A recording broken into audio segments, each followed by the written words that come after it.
Yo. What the fuck is good? How are y'all doing? How are y'all feeling? How are you all living? Baby, welcome back to the stream. Welcome back to the stream. Welcome back to the stream. It is so good to see so many beautiful faces with me today. It's a Friday. It feels like a Friday. Fridays really just feel like Fridays these days. I'm not gonna lie. I'm trying to decipher if it was an electric day in the markets or a boring day in the markets. Surprisingly, a lot happened today, but nothing at the same time. I mean, the biggest story is government regulation of OpenAI. That is a big deal. We're gonna spend a decent amount of time. Honestly, today is an important worldview setting type. Should I button this top one or no? Keep it down. Keep it down, probably. Probably down.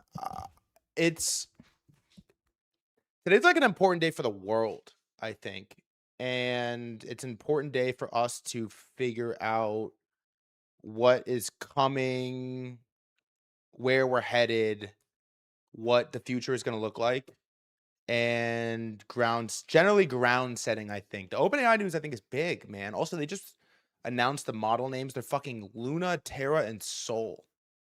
Is insane. I mean, that's a crypto shot, like a direct crypto shot.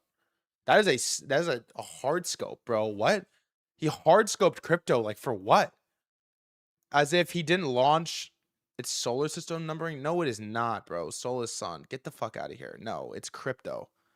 You cannot convince me it's not crypto, brother. It's crypto. I've never seen anything like it.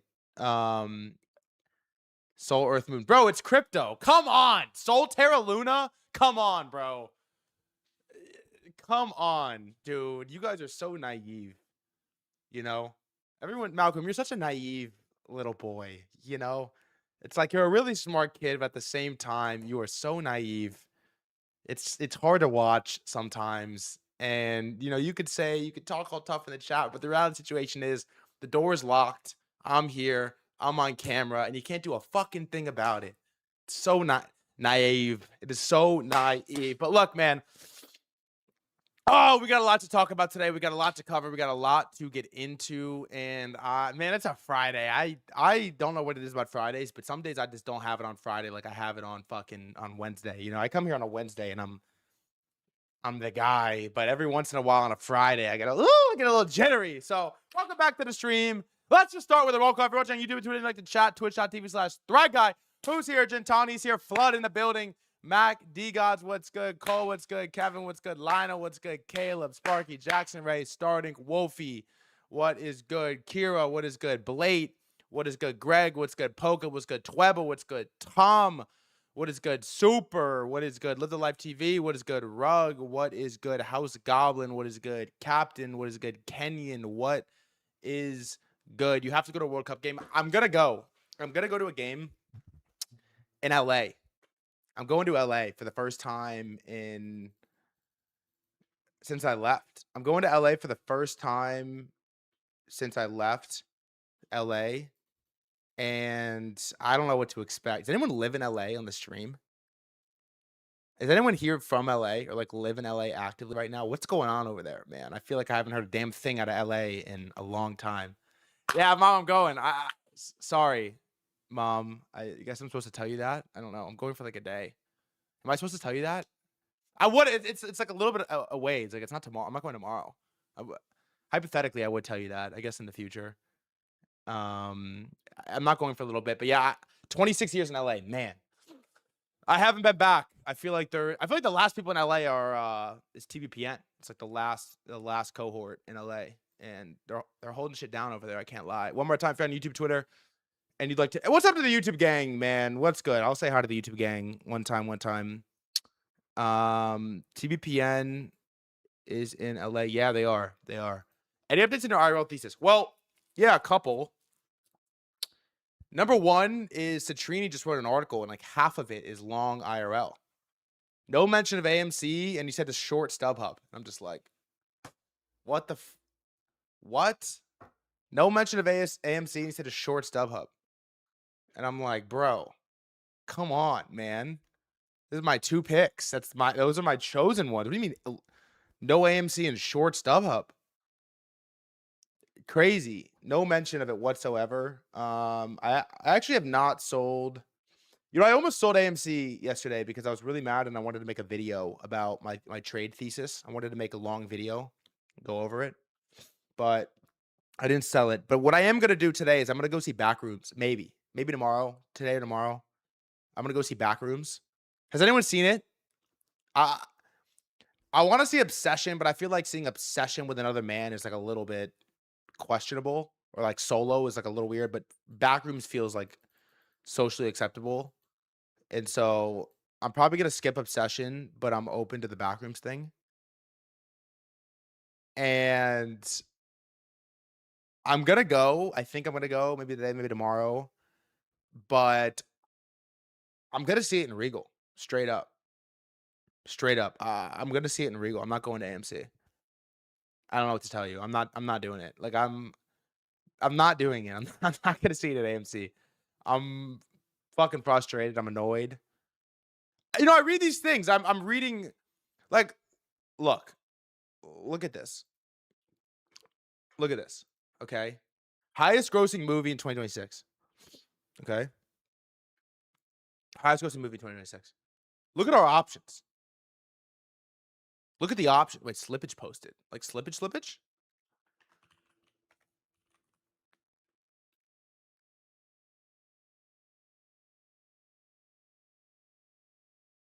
No, he didn't. Oh, this is old. First post in the year. Look at our options on this. Highest grossing movie 26. Look at our options. Spider-Man, Avengers, Toy Story 5, which is the best-selling Toy Story ever. Super Mario Galaxy movie. Christopher Nolan, The Odyssey movie. Dune movie. Wicked, I'm good. New Hunger Games, didn't even know it was out. New Star Wars, didn't even know it was out. Michael, don't know what it is. Project Hail Mary, which they were calling better than Interstellar when it came out. It was super mid. But man, it's impossible to look at these movies. I mean, this might be the greatest lineup. 2026 might have the best movie lineup maybe ever, packed within 1 year. And I don't care how bad the economics are. It's impossible to look at this and say to myself, I'm not long AMC. I can't sell it. They're going to dilute. They're going to add 9 figures. They have the worst management ever. But I cannot look at this lineup. It's the greatest list of movies packed into a single year, arguably ever. I just cannot get my attention narrative brain to look at this and say I'm not going to be long AMC.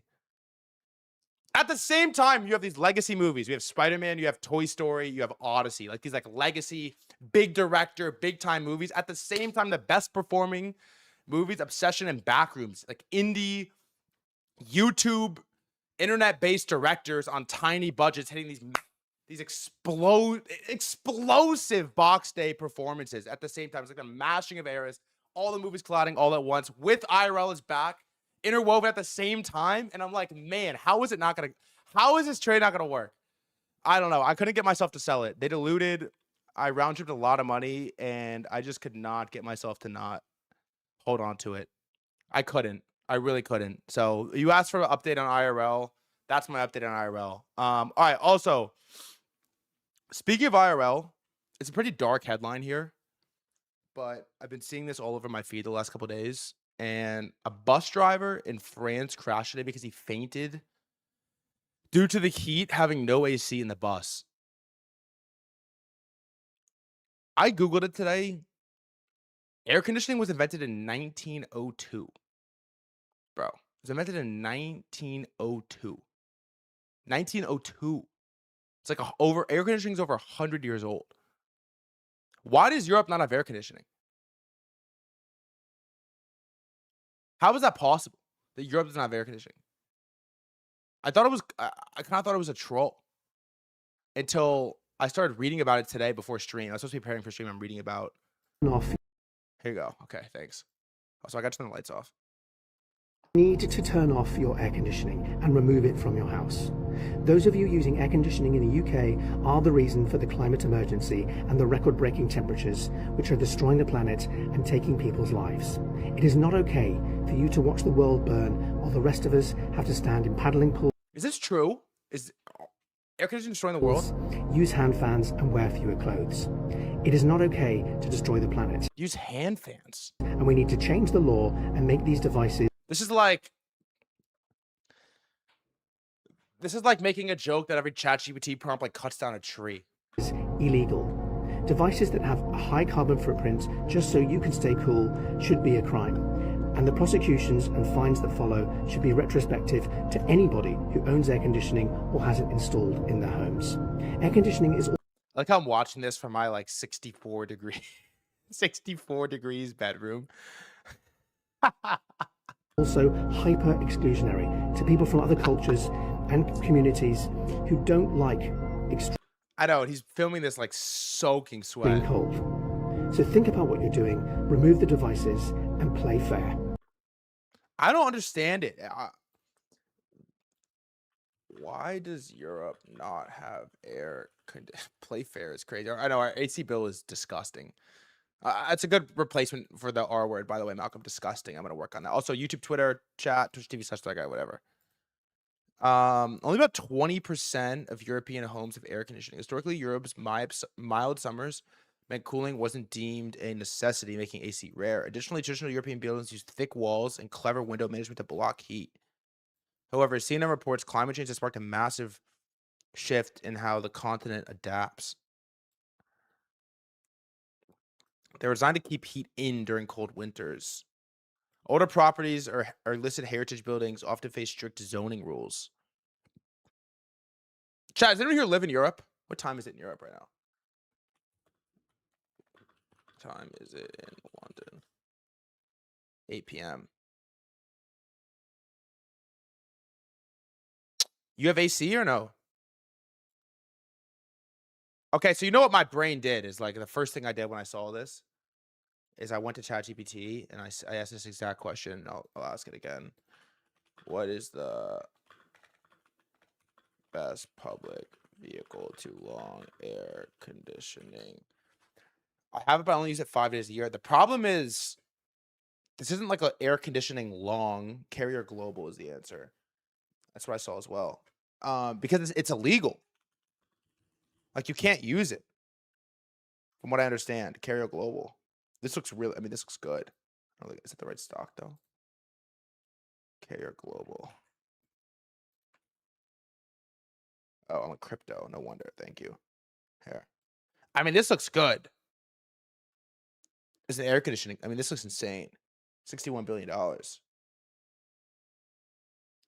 Look at this. Carrier announces leadership transition for its Climate Solutions Europe segment. Carrier Global Europe.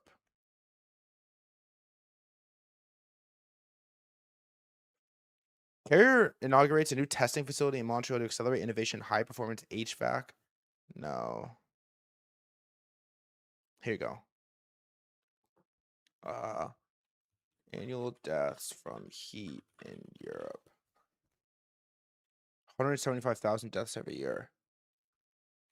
Annual deaths in US from the flu. Whoa. Really? More people die from from heat than the flu? Like triple?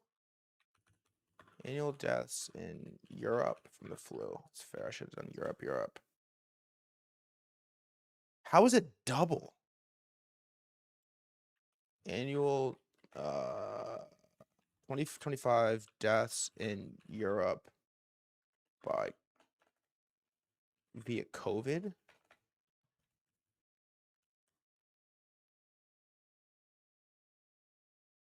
$50,000. Dude, it's triple. Annual deaths in US via gun violence. Rough estimate how many people died in the US in 2025 from gun violence. Please don't tell me we topped on TG. 40,000 died from guns in the United States and 125,000 died from heat in Europe. Triple? How is it triple? Wait. How many people die from heat in the US annually? I should ask that first. 1,500 and 125,000 die in Europe. Wait. Leading cause of death annually in Europe by total amount. This is insane. Am I?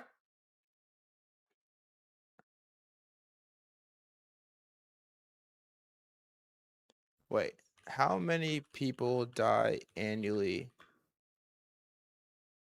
via heart attack in US?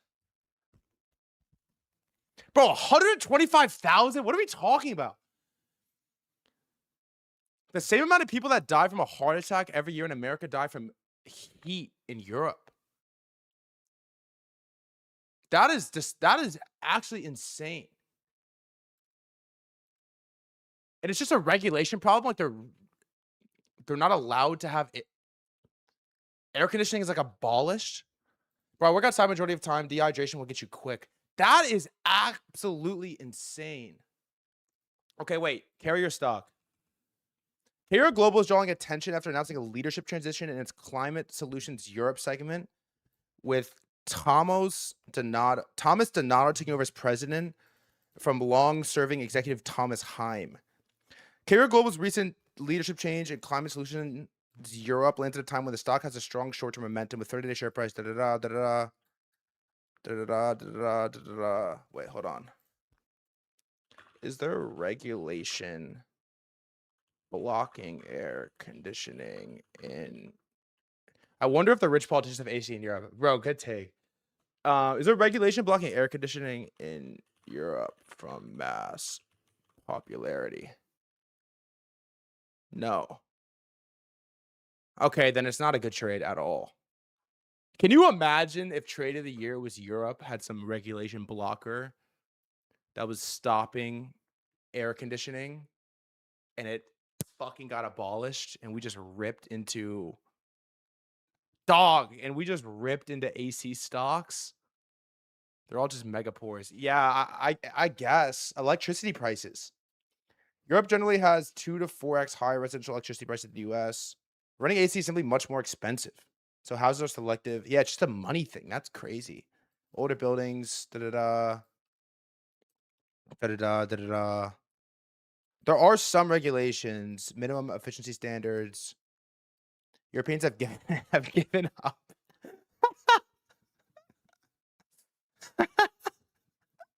Nah, but we get fined in my country if we get AC in some parts. Europe just chooses to suffer. Yeah, I don't know. That's crazy. I was not aware of what they were doing in Europe. Bro, it's hot enough for 8. Wait, what is the temperature in London right now? This temperature in London in Fahrenheit. I don't know how to spell Fahrenheit. It's 87. Oh, it's not even bad. 87? What is it in New York right now? I mean, it's 85 outside, and it's like not that bad. No, you're tweaking. 87. What is temperature in south of France right now? Anything over 73 is cooked. What are you talking? 73 degrees is cold, is like sneaky cold. No, 87 is hot. Also, if you're on YouTube, Twitter, whatever, you want to chat, Twitch.tv/threadguy. Bro, YouTube gang, y'all blow me. You got to get off YouTube, man. 97 is hot in France right now. Wait. What is best public vehicle to long like fans like electric fans? Dyson probably. Is Dyson public? Nidec Corporation.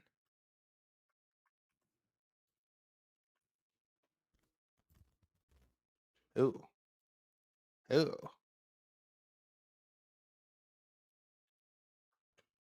Dyson's private. What is Dyson worth?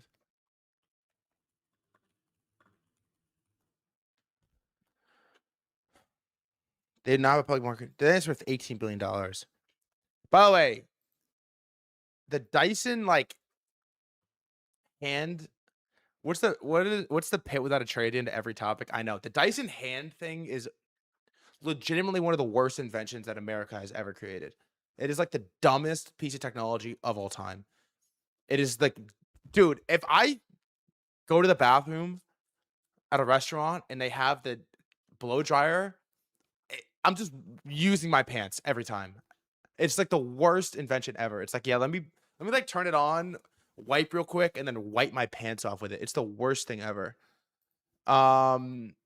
All right, we actually do have a lot to talk about. I gotta focus. Let's start with this, and let's get into. We have a lot. We have a lot to cover. Michael Saylor. They're gonna make a good movie about this fellow when it's all said and done. This went straight to my Instagram story when I saw this. It went straight to my Instagram story. You know how much $6 billion was in like 1998? If he does it twice, who is going to play Sailor? I know Getty Images. By the way, how is Getty Images? You got the OpenAI deal.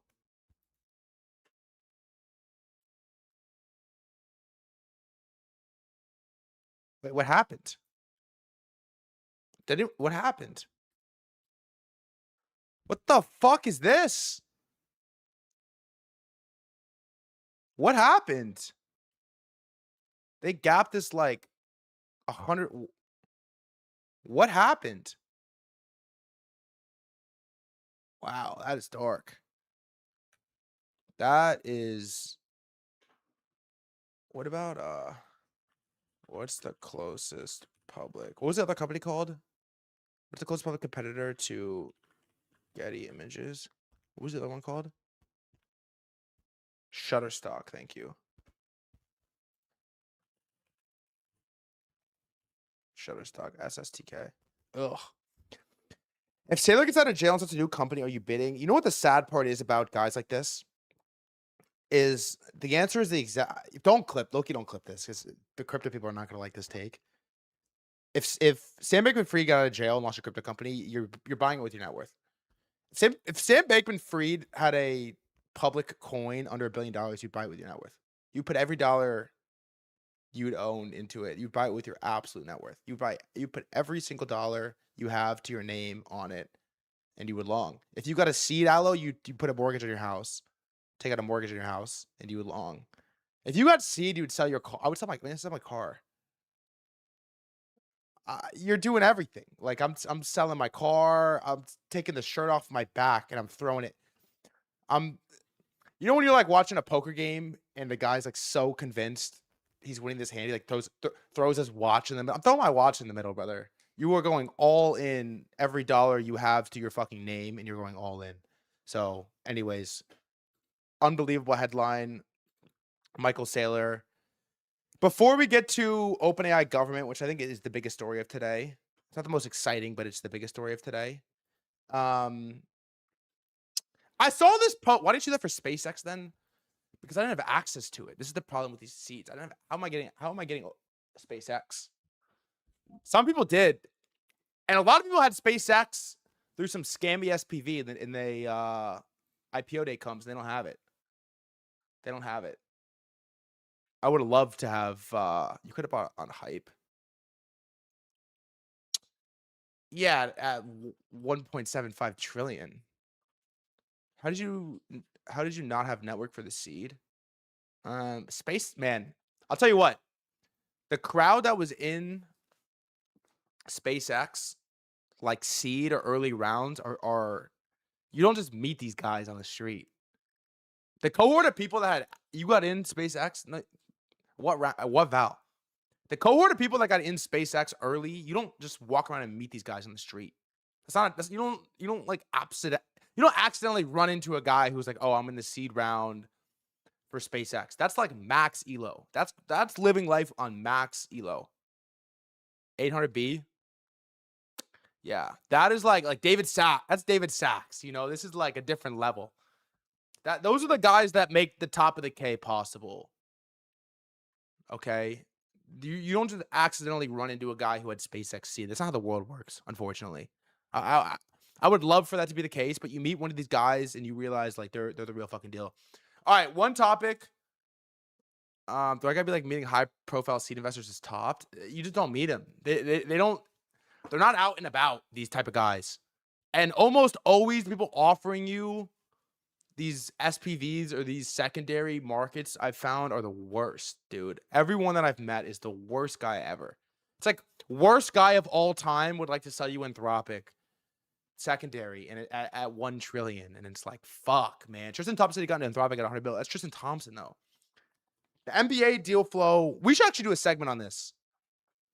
You know what we should do a segment on is VC round on NYC Deli. See if I can find it. Yeah, this. We should do a segment on this at some point. This is the new meta, bro. This is in New York somewhere. Somebody posted this. The new meta is everybody has money. And so the sick founders don't care about your marginal dollar. They care about how much motion you have. The celebrity VC thing is going to go up only. This is the new. Everyone has money. Everybody has money in the venture round in Silicon Valley, and so they don't really care for your marginal dollar. And so now it becomes access is how much motion do you have.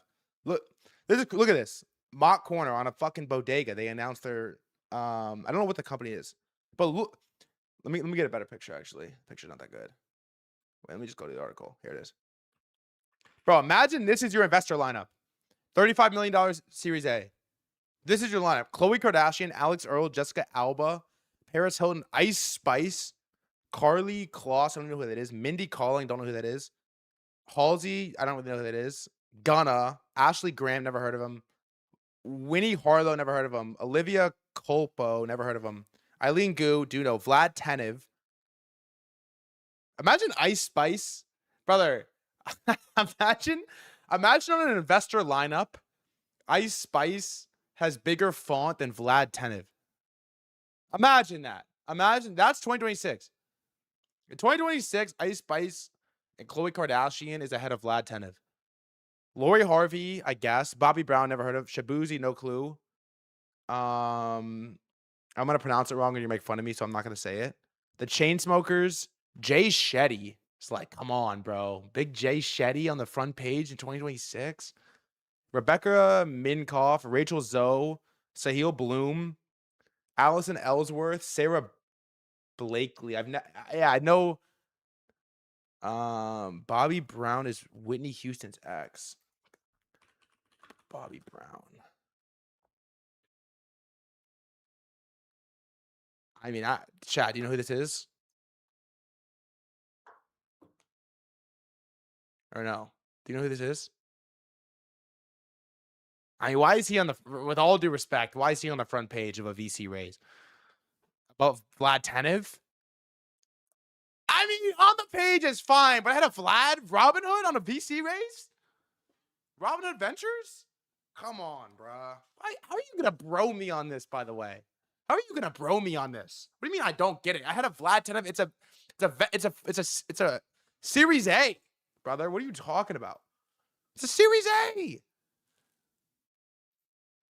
Look up. What are you talking about, man? Look up Carly Kloss, husband. Carly Kloss. I like the spelling.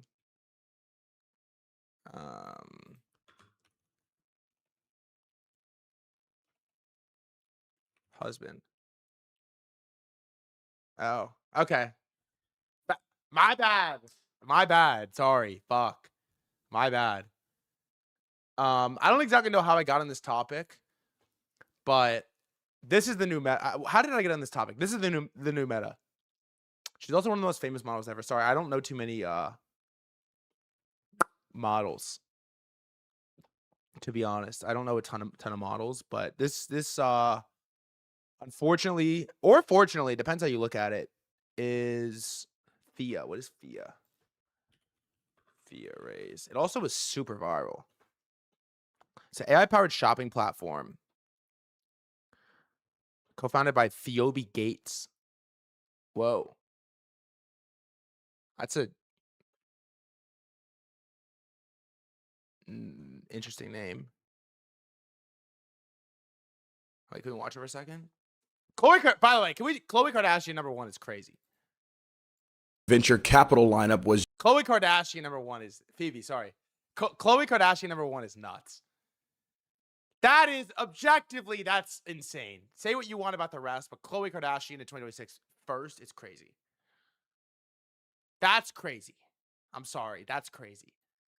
Just announced. But wait a second, this isn't Coachella at all. This is FIA's $35.5 million Series A funding round, and it's stacked from head to toe with celebrities and influencers. And also somewhere in the middle, we have Vlad Tenev, the CEO of Robinhood. So notice how Vlad is the only non-celebrity on the whole list, which needed to be explained in parentheses because this lineup is absurd. From Khloe Kardashian, Sydney Sweeney, and Alex Earl to the Chainsmokers and Gunna. FIA just closed an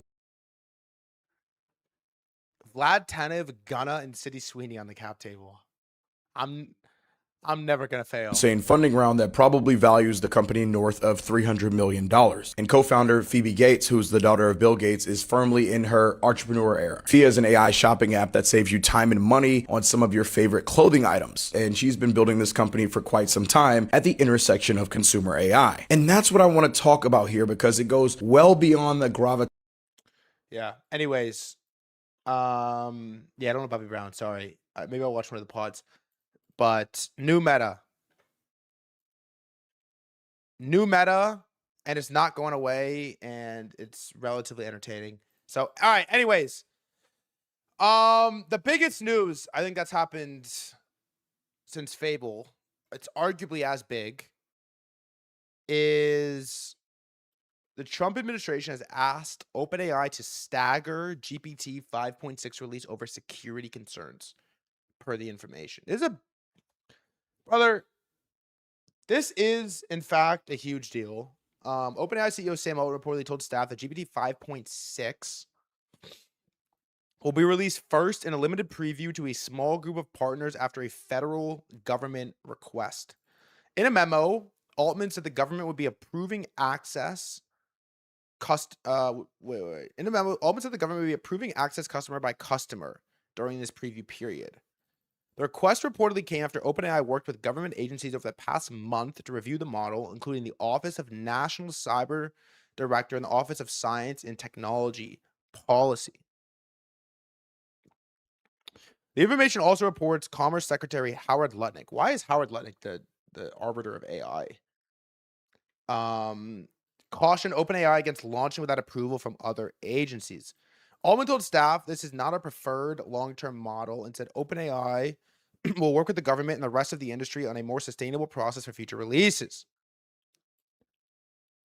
The situation comes after the White House's recent clash with Anthropic, where export controls reportedly forced Anthropic to withdraw its Fable and Mythos models from the market over national security concerns. And so we have a market here, Poly market, GPT 5.6 released by, and under June 30th, at one point, this was 96, 95, 87. It was like 90 plus, 95% at the peak. It's now 2% that this gets released. And man, this is probably the biggest announcements come out in AI. To me, it's more significant than Fable. It's a more significant announcement than Fable because Fable gets banned, and for the first time, we're like, oh my God, the government using control and dictating when an AI model can be released is now possible. But when they do it to 5.6 for the second model release, when they do it to 5.6, you realize that there will never again, gone are the days where a new model is done and it's finished and it's the best in class and it just gets released to the public. That will never happen again. Like from this stage forward, from GPT 5.6 forward, every future model, whether it's OpenAI, whether it's Anthropic, whether it's Gemini, whether it's Llama, if that's even possible, will have to work directly with the government, and they're going to pick and choose who has access. That's just how it's going to work. They're going to pick and choose. You can have access. You can't. We will decide when you can have access, and we will decide when it is no longer safe for you to have access. And so what's going to happen is twofold. One, the gap between the AI that's safe and mainstream for the public to use versus the gap that the intelligence level and the models that the government has is going to expand exponentially. It's going to widen very far. Right now, we're one model away, right? Like we have 4.8, but we can't have Fable, or we can have Fable, but we can't have Mythos. But before long, you can imagine the rate of progression is going to the gap is going to widen, where the government might be 3 models ahead, 4 models ahead, 5 models ahead. And if intelligence becomes the decider, that gap widening is sort of scary, because what happens, I think, is OpenAI, please get your fucking dog shit chill out of here. Think about it. What happens if that's the case is OpenAI, Anthropic, and the government are going to pick their winners by giving them access to the best intelligence, okay? Look at what's happened in the stock market. Donald Trump has been super adamant about he's picking his winners. He likes IBM, IBM goes up. He likes Dell, Dell goes up. He thinks Intel is great. They take a 10% stake in Intel. Intel goes up only. He likes Micron, Micron goes up only. The gatekeeping of AI and intelligence gives them more precedent to do that. In cahoots with the AI labs. It's like, okay, we think these 5 companies are the most aligned with the United States of America and the government. We are going to help them win. The way we're going to help them win is we're going to give them access to 2 generations ahead of a model that the public doesn't have yet. And so IBM has this model, Dell has this model, and Intel has this model. None of their competitors do.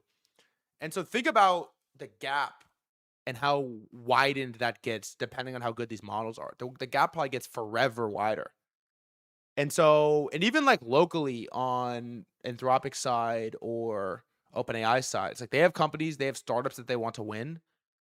And man, it feels like it's a dark future where your ability to succeed as a startup is based off of how in cahoots you can get with Anthropic, OpenAI, or the government. Like how willing the most powerful gatekeepers are to give you the highest intelligence is determined on whether or not you can succeed as a company. That is a weird thought that we're getting there. There is a deep conflict of interest there. And so I don't think you can look at this and have any conclusion other than the fact that the US government now has more control to pick winners, which as a speculator in the market isn't necessarily a bad thing. It isn't necessarily a bad thing that this is the case, because if they just put it on a silver platter and they say, okay, buy Intel, buy Micron, buy IBM, we're going to invest 10% in them, we're going to give them access to the highest intelligence, we're going to give them the best models, they're going to win. It makes it relatively easy for a speculator.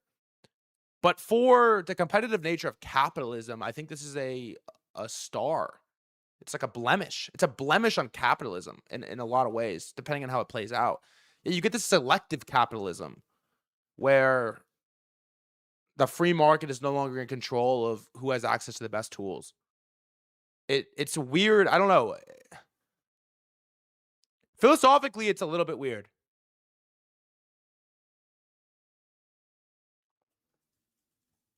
It's like selective capitalism, right? It's like, I don't know, the government. Because think about it. We will never go back. We will never. It's impossible. You could never return to 5.6 is done. We're just going to launch it into the world. There's no way. You can never go back after Fable. And then after this, they just told you we're never going to do it. You're never going to do it. And so you know what's going to happen next, by the way? What's going to happen next is what's the second best model other than Fable? We know this. The second best model other than Fable is GLM 5.2. GLM 5.2 out of Zipu, Chinese lab. It's the second best model. The United States is going to start to regulate that next, I would imagine. Like, if you had a guess, is it more or less likely that they're going to regulate this? They're going to regulate the fuck out of it. They're going to ban it.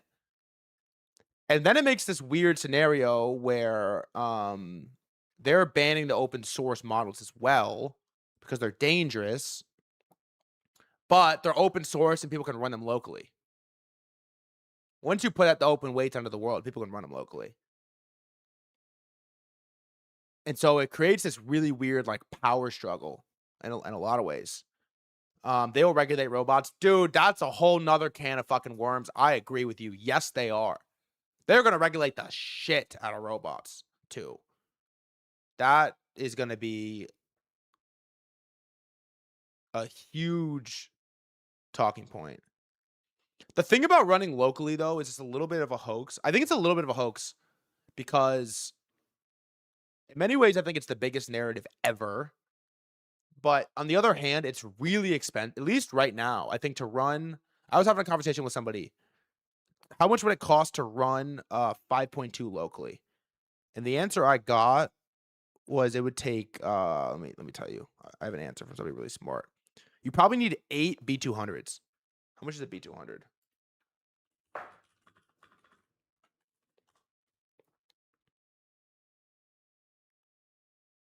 Yeah, it's like 500,000 probably. It's like 500,000, and they're only going to get more expensive. And so in a lot of ways, the people that have demand or the reason, like the drive to run this model, like the bleeding edge intelligence locally, probably has a pretty high likelihood of being in cahoots with Anthropic, OpenAI, or the government, like being in this elite class of like startup or like tech founder, if you think about it.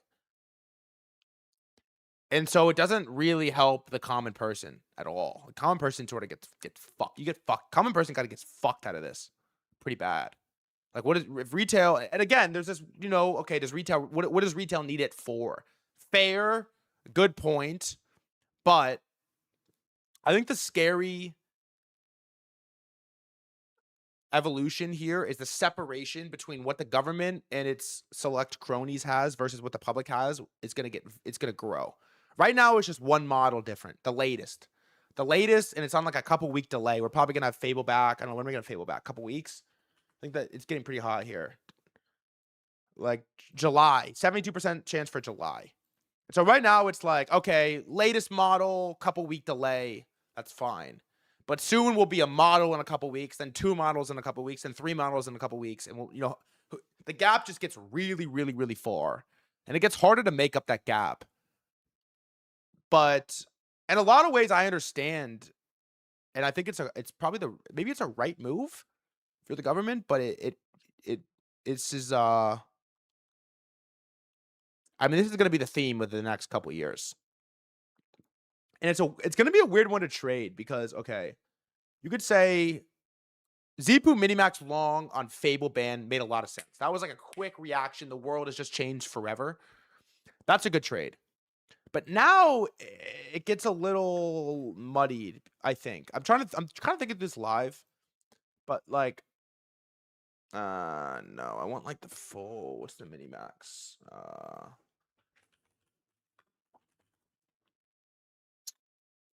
0100. It gets a little muddied because is this it or no? No. Why is it so hard to do it? Here, thank you. There you go. It gets a little bit muddied because one, the economics are pretty bad with these Chinese open source labs. They're kind of like commodity knife fighting each other to zero. But the second side of it is like, they're going to, I mean, it's weird. Days are numbered before they ban these in the US. What does that actually mean? I don't know, but they can like deem it a supply chain risk, which we learned about with Department of War, Hegseth. Like, that's obviously going to happen. They are going to deem it a supply chain risk or whatever, and it's going to get banned. And so what happens then? Is it just like, did they dump it? I don't really know. But I think you can kind of expect that to come in the coming weeks, months, whatnot. This is Minimax, and then Zipu stock is 2513. I hate the numbers are actually kind of cool, but it's a little bit annoying to remember. Knowledge Atlas, there you go. This is Zipu. Every industry would echo what happened in EVs. What happened in EVs? I don't really know what happened in EVs. What happened in EVs with government regulation in China versus USA? They just like banned China diluted the market, and the US banned all these EVs. What happened? I don't exactly know what happened.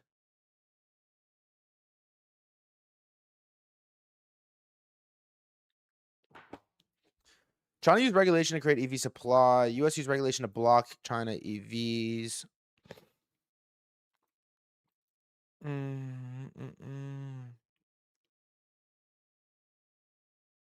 Interesting. Yeah, so this is where we're at. I have a few tweets on it. We'll just read through. I also don't think this is Dario's fault, really. Like, you maybe could have how to ban open source. If people want it, they get it like drugs. Yeah, but it's really expensive. It's expensive. You can't run it. It's $800,000. It's really expensive. So yes and no. I don't really think this is Dario's fault either. He probably sped it up and created some unnecessary fear and panic amongst the White House. But at the end of the day, it either is what it's advertised as or it's not. And if it's a cyber weapon, it's a fucking cyber weapon. If we would get there one way or another. You know, he maybe sped it up, and maybe that's for the better. We were getting there one way or another if it really was. We were getting there one way or another. So I don't really blame Dario for this.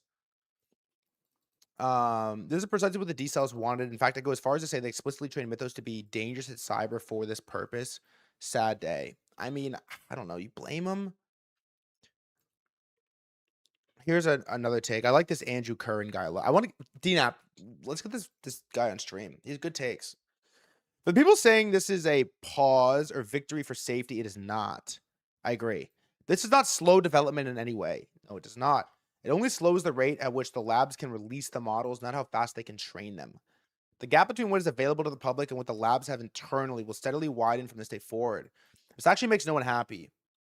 The old AGI has been developed internally joke will absolutely come true now, though, long before it was available to the public. That's the real. Can you show your AI's custom instructions? I hate my custom instructions. It's the most frustrating part of me using AI. Also, I wish I could come here and tell you that VVV is the trade here, but it's not. It's not. It's not. They use user outputs to train the next models, so I don't fully agree with it. Yeah, but they'll use like elite users. They'll use elite user outputs to train their models. They won't use like the normies. They're gonna use the best startups and the best. They're gonna use Amazon's and Google. They don't even need ours, realistically. Or I say ours, yours. They don't even need yours. They're gonna just use the Collison brothers and Zuckerberg's outputs, and that's what we're gonna get. What else? Rune made a tweet I think was decent.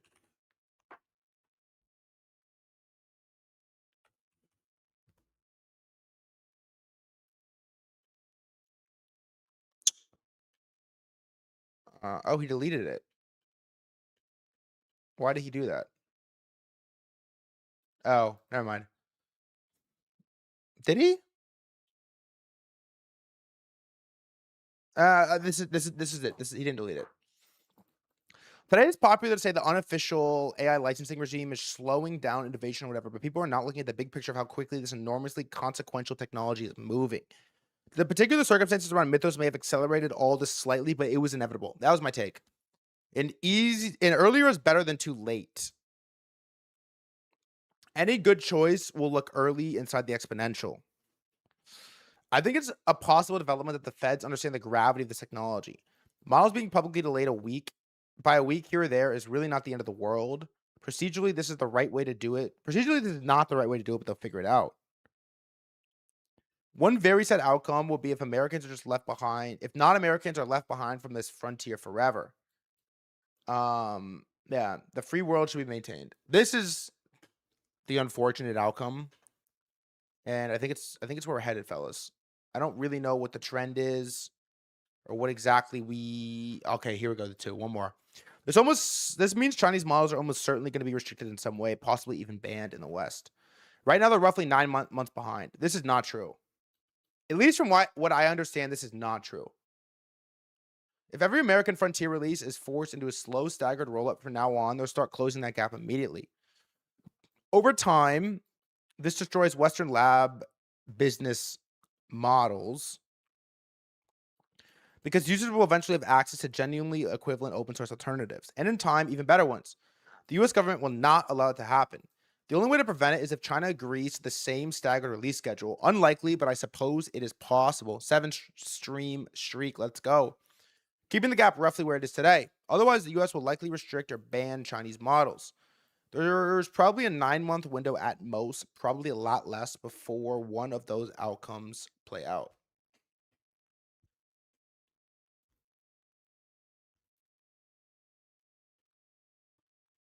Okay, here's one more. A death spiral looms. Restrict total number of customers, revenue growth stall. No money for the next 10x training run. Data center demand stall. No available compute. Can't serve new customers. Bubble end. Everything goes local. Yes, everything. The problem is local is so expensive. It's so expensive. It is so expensive.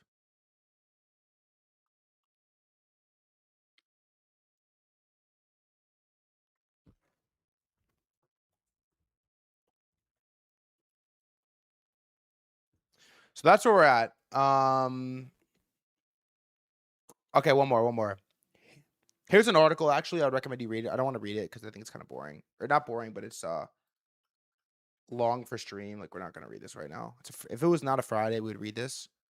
But it is a Friday. I recommend reading it.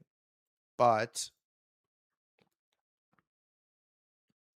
in a matter of weeks, U.S. federal AI policy has gone from implausibly libertarian to increasingly draconian and opaque. Today, over 35 distinct observations, I analyze how we got here and offer the most succinct statement I can about what exactly I propose we do next. And yes, I do believe he works at OpenAI. I do believe he works at OpenAI. And so You said VVV wasn't a trade. The reason VVV is not the trade is because VVV is just a rapper. Like, I'm gonna be honest, VVV actually does not accomplish much in this scenario. It accomplishes. Let me walk that back. VVV actually accomplishes nothing under this trade circumstances. It accomplishes nothing because it doesn't. They don't train a model. They don't have their own weights. They have nothing. They just are a private wrapper to hide your messages. Just like every other coin, generally, yeah.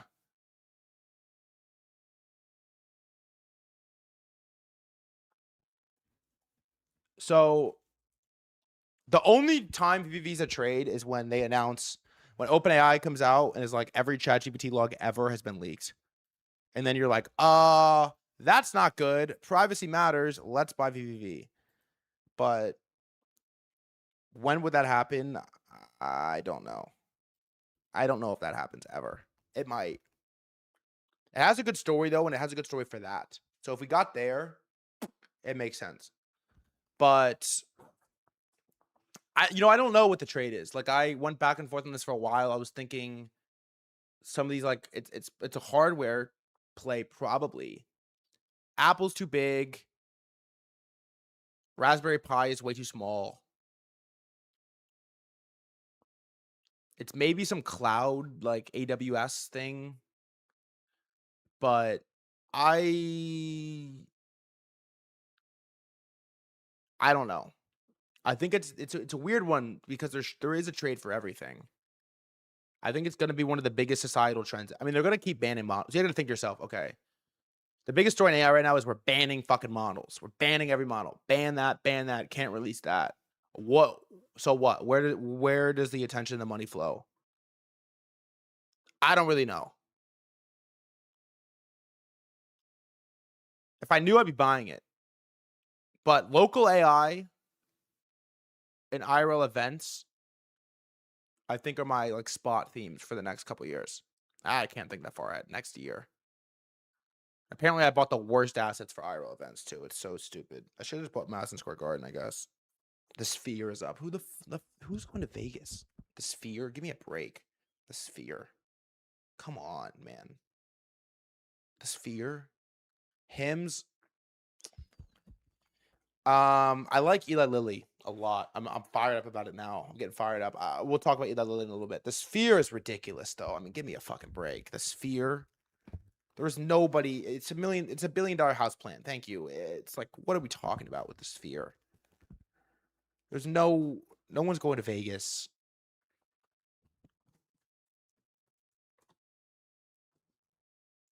No one's going to Vegas. Need a way for investing in golf. I know. We talked about Callaway one stream, but I was told that Callaway sucks. All right,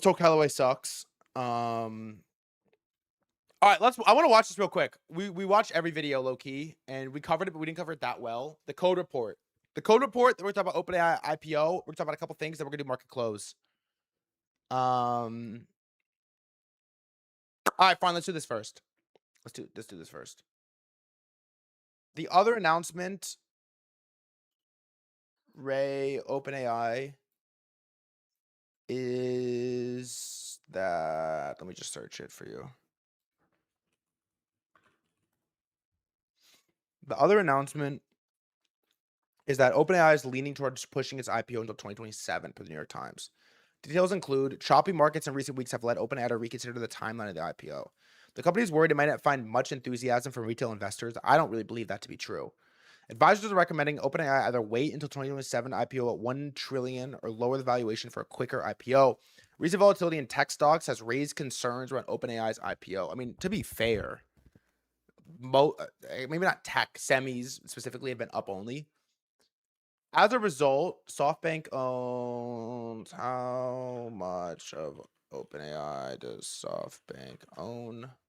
They own 13%, and they got crushed. OpenAI got crushed, or SoftBank got crushed. Significant move on this, like, yeah, 15%, 13% on the announcement.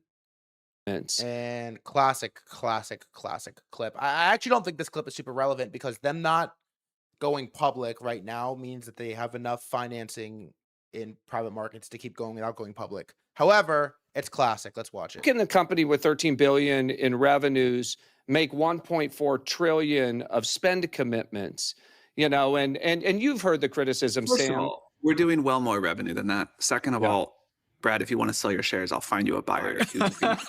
I just This was the top of OpenAI and Microsoft relationship too. Enough. Like, you know, people are. I think there's a lot of people who would love to buy OpenAI shares. I don't think you would, including myself, including myself. People who talk with a lot of like breathless concern about our compute stuff or whatever that would be thrilled to buy shares.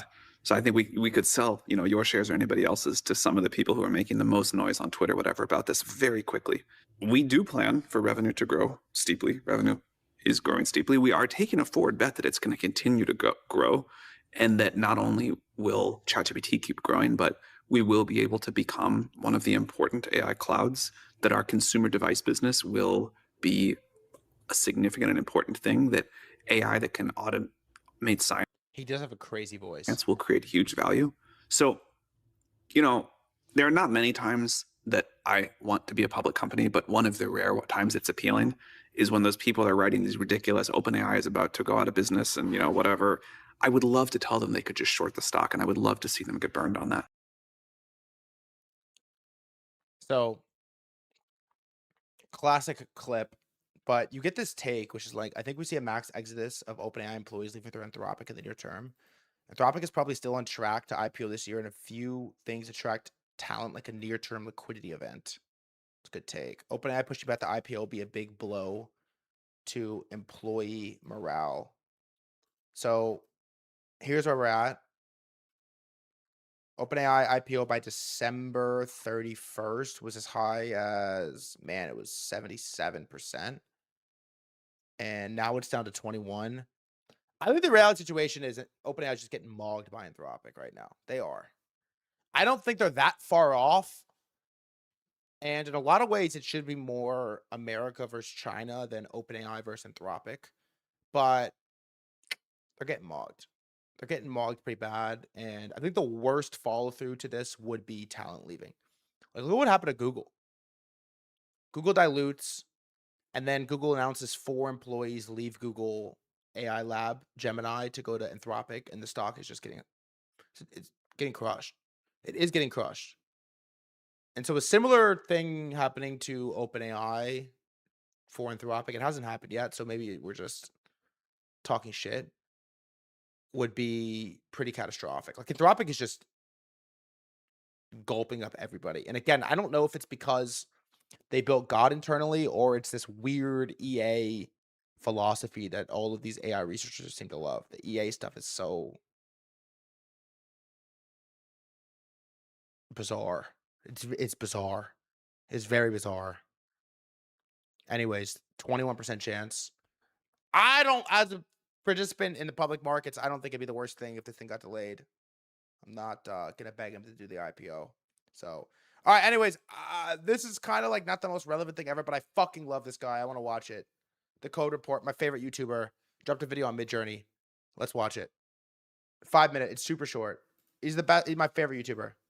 Second favorite behind Polly Walnuts. Last week, David Holes, the founder of Midjourney, the company best known for generating six-fingered anime waifus and getting sued by Disney, sat on stage and announced their next big initiative to get inside of you. Midjourney Medical is a new division of Midjourney with the goal to reimagine the foundations of healthcare and our relationships to our bodies. The last time a San Francisco company wanted to reimagine the relationship with my body, I ended up getting Narcan behind Ben & Jerry's at Fisherman's Wharf, but they said you can't OD on the same thing twice, so I'm feeling optimistic. David went on to basically say that because Midjourney is bootstrapped and profitable, they can afford to focus on something no other frontier AI lab would touch with a 10-foot pole, and that is actually improving the human experience. In today's video, we'll look at how they plan on doing that, what it may mean for the future of healthcare, and why I now know that I have the bone density of a Civil War widow. It is June 23rd, 2026, and you're watching The Code Report. In today's world, if you want to look inside yourself, you have a few options that were all invented before the personal computer. Apple Vision Pro and Smart Glass achieved to lead for OpenAI. Dude.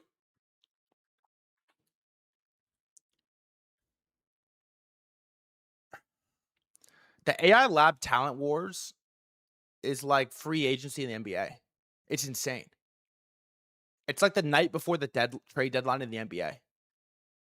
There's 4 teams, and they all just get traded back and forth. Everyone goes everywhere. They get traded back and forth, back and forth, back and forth, back and forth. It's like everyone's on a 1-year contract, and it's like the night before the trade deadline, and I'm playing 2K franchise mode. It's insane. Also, I forgot about the Vision Pro. Computer. You've got an MRI machine, which feels like sitting inside a Titan submersible as it screams at you for an hour, or you can do a CT scan, which is much faster, but with that speed comes a microdose of radiation. There's also a DEXA scan, which is more convenient, but causes depression when you get the results and realize that veggie straws don't actually contain any vegetables in them. All 3 are expensive at best, and locked behind the bureaucracy of the healthcare system at worst. Not to mention, the whole industry is gated behind referrals, insurance fights, and wait times that give that pesky lump in your pants time to grow. That's why Midjourney got my attention last week when they announced their goal is to make a medical imaging device called ultrasonic CT that's cheap, fast, and accessible. It works by having you step into a platform and slowly lowers you into a shallow pool of warm water. As you sink, you pass through a ring of 500,000 tiny sensors that are each about the size of a grain of sand, equipped with a microscopic speaker and microphone. I didn't get this part. Those are the size of a grain of sand. That fires ultrasonic waves through your body at 1,000,000 times per second. When the waves come back, depending on what they pass through, they come back in different shapes. This creates terabytes of data per second about your insides, but reconstructing a coherent image from ambiguous, noisy input is ironically the one thing Midjourney has spent years perfecting. The end result looks a lot like what you get with today's MRIs, but at nearly 100 times the speed and without having to marinate in the screaming tube. Because this whole process is just sound waves, some water, and eventually a minute of your time, Midjourney believes getting scanned should be much more common than it is today. But to do that, it needs to be available in a place you actually want to When's the last time you got a body scan? I don't know if I've ever gotten one. visit. And as Robert Kraft once told me, there's no better place than a spa. So they're also launching Dude, you gotta chill with the jokes. Midjourney Spa, a 25,000 square foot space in San Francisco at the end of 2027, complete with hot tubs, saunas, cold plunges, and in their words, cozy rooms of pools of golden light which softly scan your body. The pitch is that you show up for a relaxing day, dip into some water, maybe turn down some LSD from an early FTX employee, and the full body scan just sort of happens as a side effect. But before you get too excited about cold plunging with Linux kernel maintainers, there are some people who have doubts, and they happen to be doctors. The biggest critique is that ultrasound is great at soft, squishy stuff near the surface, like your thyroid, kidneys, or abdomen, but the laws of physics prevent sound waves from traveling through air or bone, which means your air-filled lungs and your skull-wrapped brain are basically invisible to it, and clever vibe-coded software is never going to fix that. It's also extremely early. That 60-second scan is a goalpost, but today, the prototype takes about 20 minutes to finish and has no FDA clearance. So for now, the only thing it's legally allowed to tell you is your body composition, which if you're watching this, I could probably tell you as well. So the current plan is that over the next year, they'll be refining the hardware running. A hardware renaissance would be so awesome, by the way. I feel like we've gone 10 years without any new hardware. I interface with tech the same way I've interfaced with it my whole life, basically. Research trials and building out the first research spa before it opens at the end of 2027. In the meantime, they'll keep submitting test results to the FDA to slowly unlock the actual disease detecting stuff, build out Gen 3 of their scanner, which they hope to have done in 2028, and scale a fleet of over 50,000 machines by 2031, which is enough to give monthly scans to 1 billion people. So no, the Midjourney spa probably isn't the leading 30% of all deaths next year, and the haters roasting the physics have legit reasons to be hating. But after years of watching the smartest people alive use their powers to create God, there's something refreshing about a profitable AI lab bringing accessible health optimizations to the masses. But another thing that's refreshing is Retool, the sponsor of today's video. Their research found that 93% of tech leaders say they're worried about running. I wish we could invest in Midjourney. Bro got sponsor block on YouTube. I didn't even know that was a thing. That was a pretty good ad weave. It was. What's BFLY? I don't know what that is. I think one of the most underrated AI use cases. Oh, butterfly. Oh my God, butterfly. Oh my God. Oh my God. Oh my God. Wait.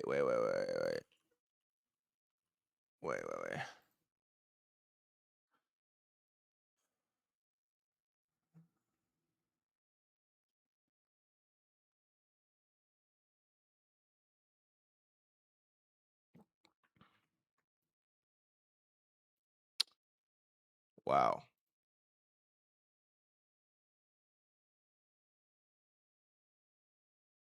We did cover this. It's not really up. It's basically at price. Like you could have actually bought a sick dip on this.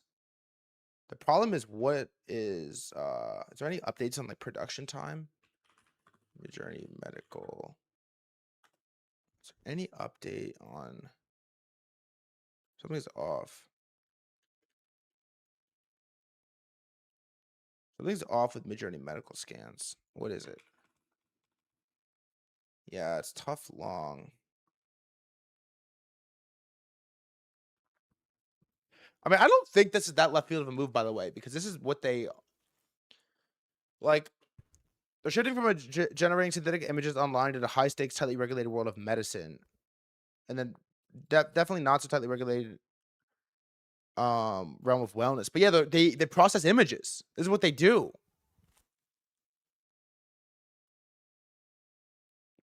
God, this is like some anti-tech slop. Yeah, the problem is they're never going to ship this. Like, when is it actually good? I don't think it's that nuts of a pivot.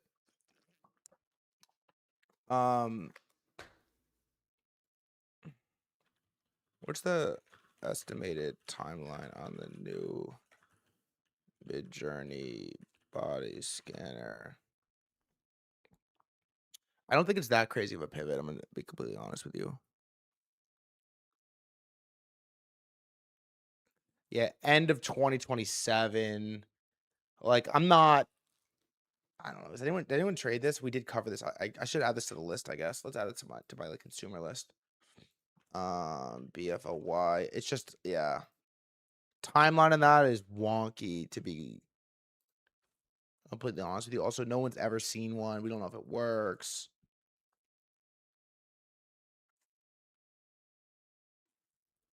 $27 YouTube chat. 27 is what they're saying. It's not going to do it for me, to be quite honest with you. All right, I guess one other thing on bio, then we'll do market close, is like, okay, you see this Midjourney thing, you see what the Collison brothers announced, you see what Brian Johnson is doing, and you think to yourself, what use cases are there for AI? And I know nothing about bio, but I think bio is maybe one of the coolest ones. And a lot of these bio companies and these like drug manufacturer companies might get some crazy tailwinds. IBB looks nuts, and then Eli Lilly also looks nuts. So I have this. I wrote down a couple notes about it. Like, FDA approving Retta this year is actually really low. It's 12% chance. Retatrutide. Has anyone here taken Retta before? It's 12%. And so in theory, Eli Lilly would be the biggest manufacturer of this. But as it stands, there's no FDA decision day yet. And the FDA review clock doesn't begin until Lilly's application is accepted. And so if the filing review extends beyond this year, approval will likely shift into 2027. I would imagine that there is some excitement and push to get this thing done ASAP. But the regulatory timelines on these are rough. But it's an interesting catalyst for Lilly because Eli Lilly's at all-time highs right now. It's catching a lot of bio and drug manufacturer tailwinds right now. It's catching AI tailwinds right now. And then it has catalysts set up. Because these weight loss drugs are actually the gold mine. Like, look at what GLP-1s have done. How big of a hit that's been. And so from everything I've read and from what I know about people that have taken it, Retta is like the gold mine from this. Okay? And weight gain is actually the center cause of most people's health problems. Like, your joints hurt because you're fat. You can't sleep because you're fat. You probably have like poor mental health, anxiety, all of these problems because you're in terrible shape. And to be able to solve that in one shot is like, to solve obesity, it's like the holy grail. Obesity and baldness is like the holy grail. And so watching this market go up or down and or Retta getting legal in the US is probably gonna be a huge catalyst for Eli Lilly. Now, me personally, I will never take an urge suppressing drug ever. I will never take it. I will never take an urge suppressing drug ever, because there's no way it just starts and stops at appetite. You will never see me taking an urge suppressing drug. No way. Just eat less. You're looking extremely lean lately. Really? Do you think I look a little bit lean right now? Or no? I locked in. I've been super locked on calorie deficit. I cut out a bunch of shit. And I was thinking about it. I was thinking about like, damn, should I get on the Retta? Because it's like those like 3 pounds that you gotta like get the face, like cut the face out. And you could just take Retta. But bro, what do I look like taking Retta to lose 4 pounds? What? To lose 5 pounds? You cannot, this is what I'll say. Is I think like everyone is new to the GLP-1 stuff. It was Ozempic, right? Everyone's taking Ozempic now, and it's like a new thing. Like everyone's like newly taking it, and so you don't really know what the implications are 10 years, 15 years down the line. But man, if it cuts back and suppresses your appetite, I think it's going to do it to everything else. I don't know. I think it's going to do it to everything else. And I cannot lose my ball tingle for trading. I just can't, bro. I cannot lose my ball tingle for trading. I can't. If that goes, I don't know. Like, what's the chemical you release when you fall in love? Like, damn, I'm trying to have kids and shit. I can't be like numb to that. It's like what happened when you used to take Adderall. I was numb to everything. I'm like, this sucks. Well, no, this is so awesome. I have to stop. That's really where I was at. This is so awesome. I have to stop because this is deadly. This is dangerous. This is fucking dangerous. I have to stop. So for you all, I've been on Reddit for months, still horny as fuck. For y'all, Reddit, it's probably gonna change some lives. For me, never, bro. I just can't. Addie's beautiful and terrible at the same time. It's just dangerous. Like it's kind of slippery. The Addie. But it has like sneaky side effects. It does. It has sneaky side effects. It really does, man. I haven't taken that shit in a long time. I won't take it anymore. Also, you know what's funny is like on this article, this sailor lost $6 billion a day. Top middle. Should your child take Ritalin? Crazy. You take creatine? No. I do on and off, but I stopped taking creatine when I stopped lifting because my shoulder was torn. But I low-key have almost, by the way, I'm just gonna, before we do market close, I've low-key like willed I have a torn shoulder, like cut in half. I've low-key willed it back into efficiency. Like we were incline benching yesterday, throwing up some weight. I was throwing around some weight yesterday, incline bench with a torn like snap. I'm just gonna say if the PRP actually works, I'm gonna figure out how to invest in that as well. It's very what weight? It's very questionable whether or not that shit works. It's very questionable whether or not that shit works, but I'm off to a decent start. All right, let me get off real quick. I'll be back in 30 seconds. When I come back, we got to do market close. It's a Friday. It's important. Let's fucking go. BRB.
Oh, I should have played Bobby Brown. My fault. Did we just call that country music? It's the fucking Beatles, man. What? You mean country music? What the fuck? What kind of take was that? All right.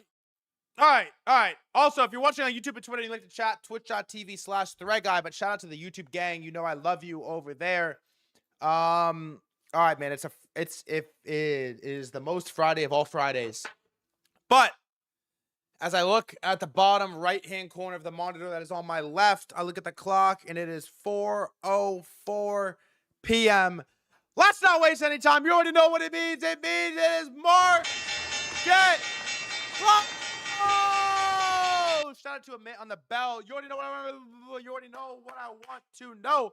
What are you buying? What are you selling? What are you long? What are you short? What did you make money on? What did you lose money on? What would you like to buy? What would you like to exit?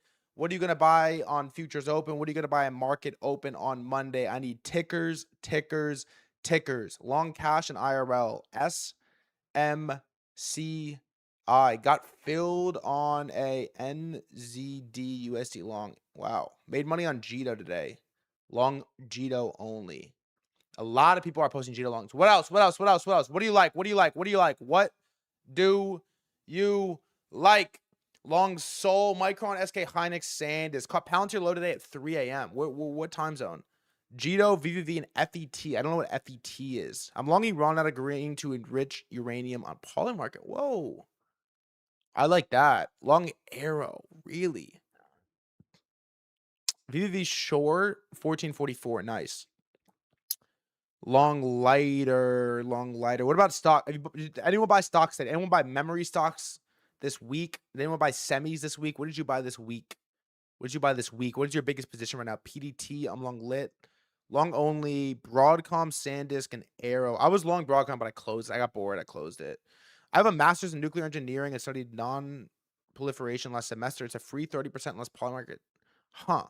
Long HUD holding till July 1st. Lily. QNT, TWST. Might wait till Monday to buy chip stocks. Waiting for a special situation. I'm on the same spot. I haven't really traded any. I'm just an IBM still.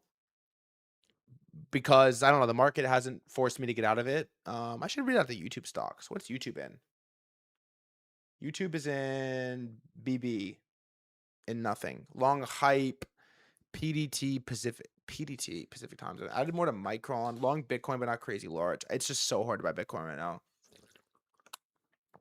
It is so hard to buy Bitcoin right now. I'm sorry. I would love to do it, but I just don't know if I have it. All right, let's take a look. First and foremost, the SPX had a weird day, and we come in at $7,353.97. It is down 0.05% on the day. The SPY is almost 732. It was green, then it was red, then it closes down 0.10%. The Kospi had a nasty breaker day yesterday. It was down 6% on the close. Q's down 1.3. Nasdaq down 1.3. The Dow was flat, down 0.1% on the day. SOX, the semi-index, looking ugly, I must admit. It's printing a little, should I do it? Should I do it? Should I do it? Chat, it looks like a shoulder, a head, and a little shoulder. Not great, a little bit scary. The IGV, the worst coin of all time with a strong bounce, that's up 4%. And then the IBB, look at this beauty. Look at this absolute beauty. Have you ever had Bubble Boy on stream? Yes, I have. Threadguy, Bubble Boy. I had him early. I had him very early. If you would like to listen, it's actually a very good episode. It was a month ago. Wow, it's only a month ago. Fuck my life. It was a month ago. He told everyone to buy Intel at $85. Look at this. Look at this. The IBB. This was a breakout buy I've ever seen. When you get about that top wick breakout, clean 5% right now. And wow, this thing is unbelievable. I don't even really know most of the companies in here. What's crazy is it's not Lily driven. Lily's like 1% of this, the IBB. So that thing looks nuts. Cryptocurrency. Sorry for the lines. What is there like a delete all? And this is a mess. What have I done? What have I done to my Bitcoin chart? Oh. Thank you. God, thank you. Here's Bitcoin. I mean, guys, people are calling the bottom on this. I don't know how. I mean, we went Mandos did this yesterday. Look at 4 hours. I mean, how are you calling the bottom on this chart? We hit. Okay, watch. Let's go to daily. How are you calling the bottom on this? I don't know. It looks terrible. We went, it hit like, tested 60. Bounced us to like 75. Try to come down to the level again. We bounced to like 80. Went straight back down to test that 60 level. Then went to 67 this time. Down again, and we got to like 66. And then now we're here again at this level. Like, it is hammering at this 60 level. I don't know. I don't know who's left to sell, but I really don't know who's left to buy. And if you go like this, was it Control I? What was it? How do you inverse again? Fuck, I haven't done this in a while. Fuck. There it is. I mean, I'm long. I mean, are you long this chart?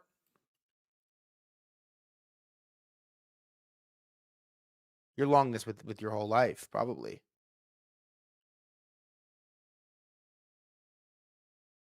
I mean, this is like, I'm ready to slam this. 56 and some change. You're long. I mean, you are long this chart, brother. Come on. Or you put one like right here. That doesn't look bullish to you? I'm slamming that. So I don't know. I just you know, I really appreciate Ansem's bullishness, and I think he makes some good points. I think about Solana, maybe he's right. And Solana is at least way closer to the bottom than not. And I think if you buy Solana now, it probably ages relatively well. But I don't like to be heroes on charts. I'm not a hero when it comes to trading. I will make the hero long, but I'm not doing the hero bottom snipe. That's not who I am. It's really not who I am. I'm not doing the hero bottom snipe. I'm just not that kind of guy. And so I'm going to stay away for now. I mean, you're not going to like what I have to say about when I would buy Bitcoin again. I would be longing Bitcoin, and, you know, I'm not the GOAT trader, whatever. I'd be interested in longs above 80s. And then these are my levels on Bitcoin, really. These are my levels. And on the lows, I probably, you know, at 50, I'm like, all right. But I don't even know if I'm like, all right at 50. I'm probably wicket into 48, and I'm like ready to buy. So continue shorting. I don't know. The RR is kind of bad. I think a lot of the downside move has happened, and so I'm not really a short seller. But I'd like to buy the way up. I'll tell you that. I'd like to buy some at 83, and I'd like to buy some at 98, because I would imagine for us to get back to 83, the narrative will have changed. Sailor's gotten wiped. Something's happened to get back there. And so it's probably going to feel pretty good. Solana, I'm also not touching. Is anyone here? Like, where are we at with Sol? Is anyone here long Solana? It's my whole feed. It's I'd be cranking up the Lev, of course. I'm a Lev guy. I am a Lev guy. Lisa Ann. I never saw people buying strong assets on the way up. I feel like you're missing so much potential. Well, you are, but you skip all the bullshit. You know? It's like you skip the suffering and the opportunity cost and the boring chop, and you give up like 20% to just be on a rocket. This is at least how I've liked to trade a lot recently, is like you skip the bullshit so you can be on a rocket. You get paid extra for the BS, but you also get punished for it, I think. You get stuck in no man's land. You get cynical. A lot of times I think, you know what I think happens a lot of time when you buy low and buy lower is you get cynical. You get cynical, and you add lower, and you add lower, and you add lower, and you are just waiting, and you're waiting, and you're waiting, and you end up cutting way too early. I've done this many times. You cut way too early because you were stuck in dog shit PA, that when it finally starts to peak, you were like, you're like, thank God, I'll take my 50% green. I'll take my 60%. Like, I think you actually suffer from that a lot more, and the extra 20% is not worth it to me. So this is Solana. This is ETH, which is a just disaster. Mando is pretty short this chart. He said 1800 is an invalidation. We'll see what happens.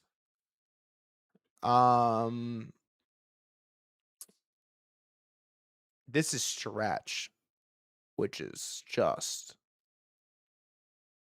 look at this. Look at this thing.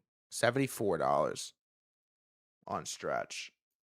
The thing that blew me the most about the Mando convo yesterday is the idea that there isn't a sailor blow up level. Like, there isn't this moment or a date or a price that we're waiting on for him to be like, okay, this is it, and you spiral deleverage. He can kind of sit here and slow bleed us for a year. Like, he doesn't have to pay back these bonds until like deep 2027. And so there's a lot of, we're going to deal with the sailor problem and then we're going to buy Bitcoin, but I don't think it's going to be that clean. It doesn't feel like it's going to be that simple for that to happen. How's YouTube, gang? I'm checking in on you guys now. Fuck it. So I don't know. The whole Bitcoin thing to me is just like untouchable at the moment. So I'm staying away. Silver had a nice recovery after a disgusting day. That's 58.7, up 1.5% on silver. Gold as well. That's up 1%, back above 4K, $4,067.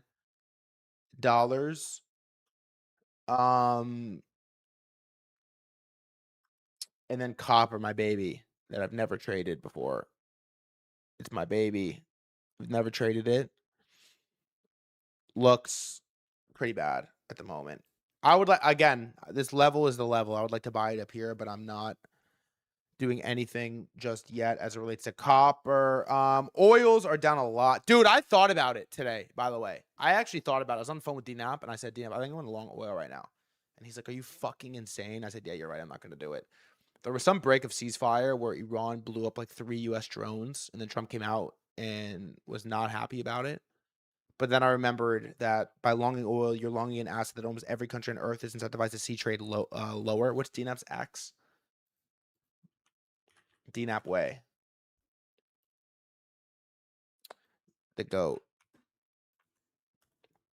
So crude oil is down 3.5% to 69.41 a barrel, and Brent oil is down 72.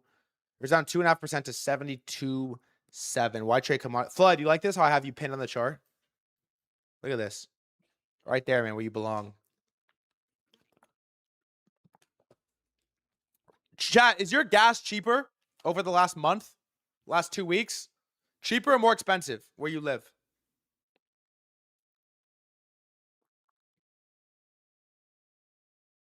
Wow, everyone. 50 cents. Where in VA are you?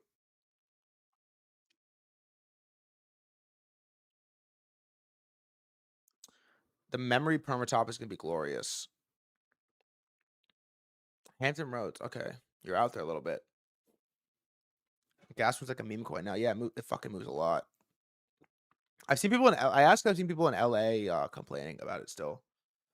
All right, Palantir finally with a decent day is up 5.3% on. I work at the shipyard, but it's not a real hood.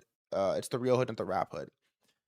Palantir's up 5.2%, but I mean it's completely lost the Trump level now. It does not look good. And the rest of defense is green, but barely. All right, big tech, semis, a little bit of SaaS, memory, the stuff that we actually care about. Biggest gainer is a shitcoin, SPCE. RoboStrategy second, it's up 10%. BlackBerry is up 10, and ripped into ATH after some unbelievable earnings. Snowflake up 10%. ASTS Space, that's up 8. Cerebras up 7, back to 180. It's still down 48% off first tick of the IPO. Brutal. Microsoft, it's up 5.7. Salesforce is up 5. IBM, I'm actually still long this. I don't know. It hasn't traded great, but I'm up 6, 3x leverage. I'm up like 20 something percent on IBM from that quantum day. I'm kind of just sitting in it. I didn't really want to keep holding it, but they didn't walk me out, and I'm like, I don't know, I guess I should just stay in it. Adobe up 5, Rocket Lab up 5, Cloudflare up 5, Amazon up 2.5, Apple with a decent recovery day. That is up 3.5, but down 0.5% after hours.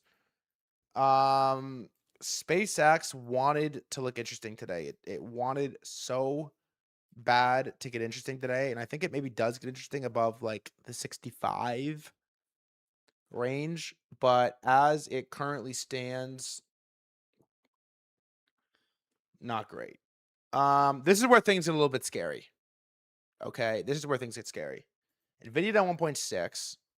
Oh boy, what is this? SpaceX bond sell up to deepens. Yeah, SpaceX is you know, one of my most proud trades.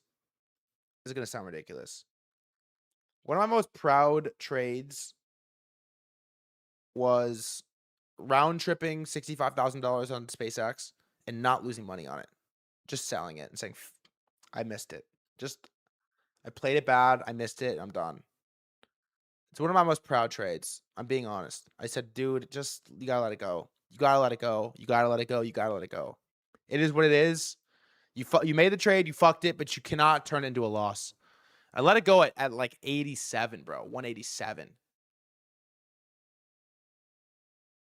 Dude, I let it go at 187 on SpaceX. It's like one of my most proud trades because I was on 3x lev. It's like 60%, bro. I would have gotten crushed. I would have lost. Dude, if you turn a 60 plus 65K gain into a 30K loss, that's the type of shit that breaks you. Forget the size, just look at the percentage. That is the type of trade that gets in your fucking head, man. You cannot turn a big gain into a big loss. That really gets to your fucking head. It does. That is the type of trade that sometimes trading is not about, I've learned, it's not about making money or making large amounts of money in every trade, but it's like morale boosts. It's like you got to see one go in, you know? Jalen Brunson, you got to make a free throw. You got to see one go in. Not every bucket's going to be a step back 3 on Wemby's head top. You got to see him go in sometimes. And I was exuberated. Is that the word? With my round trip into break even. Because I don't usually do that, dude. I round trip and I fucking start slamming DCAs. Good decisions in trading compound. Yes, they do. All right, here's where it gets scary. Nvidia down 1.6. AMD down 2. Google down 2.2. Oracle down 2.5. SpaceX $45 in Q3 2027. You're nuts. You are nuts. Intel down 3.5. Broadcom down 3.6. ARM down 4. Marvell down 5. Micron, after maybe the greatest earnings report ever, maybe ever, is down 7%, dude. Ooh. Uh-oh. That's not great. It's on 7%. On maybe the best earnings ever. Not good. Scary. Nokia 7. QCOM 8. SanDisk down 11. Bloom Energy down 20. 20% on Bloom Energy. That is pretty fucking terrifying. All right, some of our consumer names. Biggest gainer.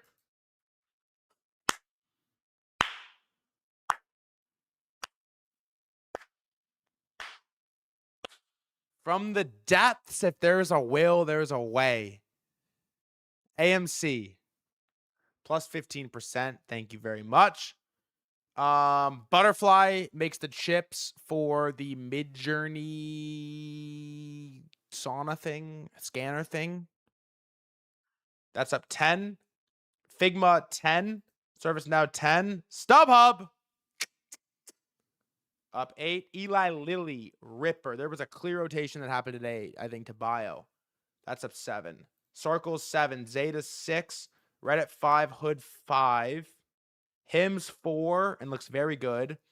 GME 3. Airbnb 3. Biggest losers. Nebius down 7. Leopold. Strategy down 3.5, down to 82. Disgusting. Iren, your new biggest sponsor of the Golden State Warriors. That is down 1.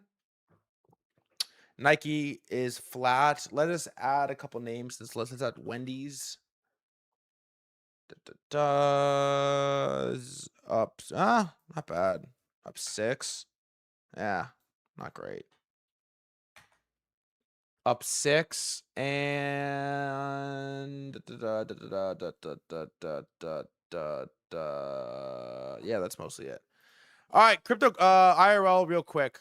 Everything IRL. Six Flags down 2. Madison Square Entertainment is just all-time high after all-time fucking high. Up another 2. The UFC looks insane. That's up 6. Royal Caribbean, I hate that stock. Live Nation after Citrini show, that's up 3. The Sphere is up 6. I just bought the wrong stock, dude. I bought the wrong fucking stock. I bought StubHub instead of the fucking Sphere. Madison Square, the other one, is about to make an all-time high. IMAX down 6. And Cinemark is up 4. TTWO, Take-Two Interactive. Let's actually add it. Oh, it's on there. Flat. Did a whole lot of fucking nothing today. YouTube, where are we at? YouTube chat. What do you want? What do you want? What do you want? What do you want? Golden trade today. Tech. All right. Altcoins. Jito, 25% monster. Look at this chart. Look at this chart. It's a bizarre one. Aave up 15% on the Kraken news. Lighter up 12. Pump Fun up 11. Crazy. Why is Pump Fun up 11? Syrup. Ugh. God, some of these charts are so bad. Monero up 3. And then nothing else really worth writing home about. Let's look at Jito's weekly. I mean, what do you even do with something like this? Like, what do I do with this? What is that pattern?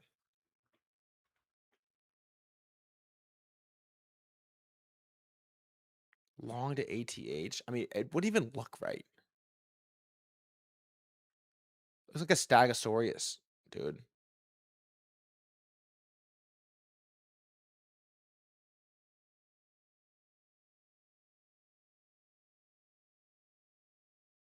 That's the elephant pattern. Oh, I see it, low-key. I actually do see it. Like, nah. Something like this, like, I can't draw very well. Something like,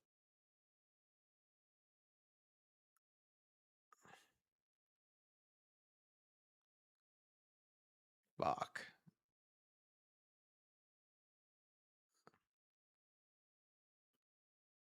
Has like a giant ear. Has like an eye.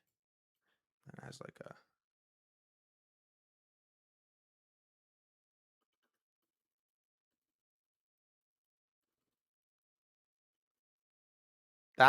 The elephant pattern, yeah. There you go. And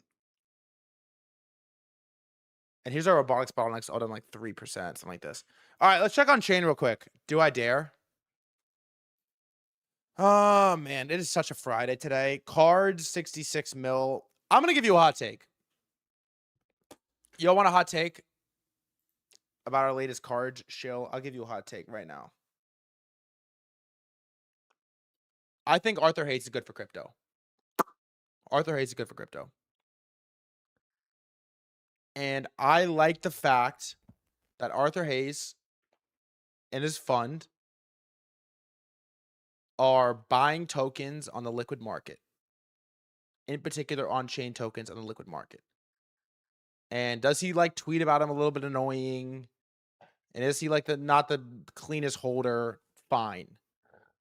But what Arthur Hayes is doing, buying tokens on the liquid market, is so much better than VCs funding the latest L3 infra garbage and just dumping it on our head top. I think he's good for crypto. I stand on it. I don't like cards because something's wrong with this coin. It's like cursed for no particular reason. But I'm pro Arthur Hayes. All day. Pro Arthur Hayes. We need to get TG back on chain. I don't even know what would get me back on chain, dude. Asteroid 40. Ugh. God. This is sell every news. This Loki printed the elephant too.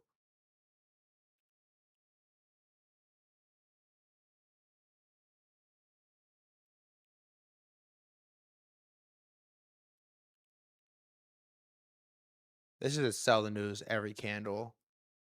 What about Carl Samani geode? This is not bad. This is not bad at all. 88. Neat. I don't know. 26. Railgun. Oh, Kled. How do people only trade on chain, not equities? It seems really boring. Well, it used to be fucking electric. It's not anymore. Kled pumped a little bit, and then Kins is like 12 mil. Wonder what Mayna say about the elephant pattern. Yeah, I don't know about the elephant pattern. It's not something I'm super familiar with, but I just don't get how you're coming in here and talking about asteroid anymore. Like I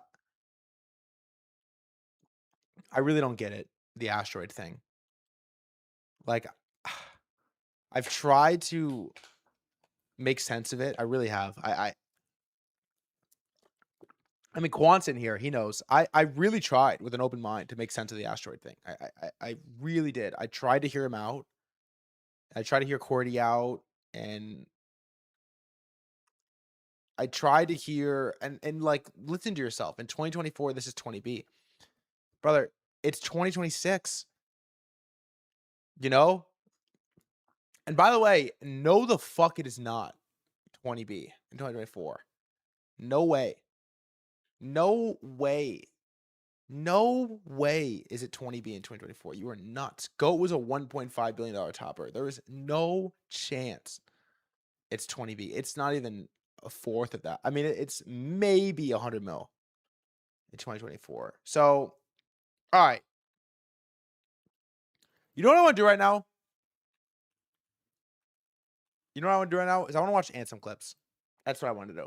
I'm going to do what I want to do. I want to watch Ansem clips on why he thinks crypto's back. That's what I want to do. Okay? That's what I want to do. I want to watch Ansem clips. I want to watch it. We have like 5 or 6 I want to watch. Bring Ansem on stream again. I'm down. Let's see. What would you do if you pump fun? I think I had a better answer. Why does he keep tweeting this? What is this? Why does he keep tweeting this? The bottom is Okay, let's watch a couple Ansem clips. the Solana bottom in. Solana bottom is in. I'm going to say Solana bottom is in. I think in Q3, you may see slightly lower beneath where the current lows are at. I think it's around like 60. Q3, you may see like slightly beneath that. But I would say if you're buying Solana here with an extended time frame of like 6 months to a year plus, I think it'll be a good trade. And it's in a really good spot. And it's interesting because everybody is always super bearish Solana after it's down a lot and nobody really thinks it's going to come back. They said the same thing in 2023 when it traded at 8 and it was trading between 15 and 20 for a long time. Nobody thought. I'm going to be honest. Solana was $8. I thought it was never going to trade higher than that ever again. The U.S. is striking Hormuz. Stop. Stop, stop, stop, stop, stop, stop, stop.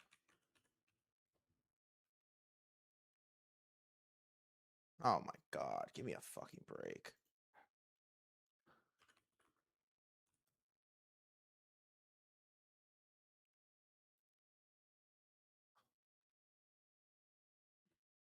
My God. I just don't have it in me.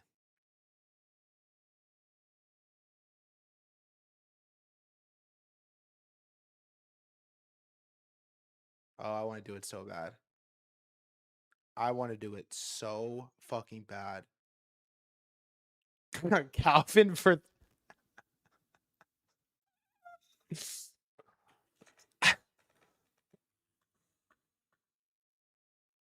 Calvin. Colorado over Harvard. He was accepted to Harvard and to play for the Buffaloes in college, a second-round pick, and Paul gets a triple. Chris Paul has picked the fourth quarter to Cuts the lead to 47. I mean, why can't they even rip it? I mean, I'm surprised they can't rip this to $80 right now.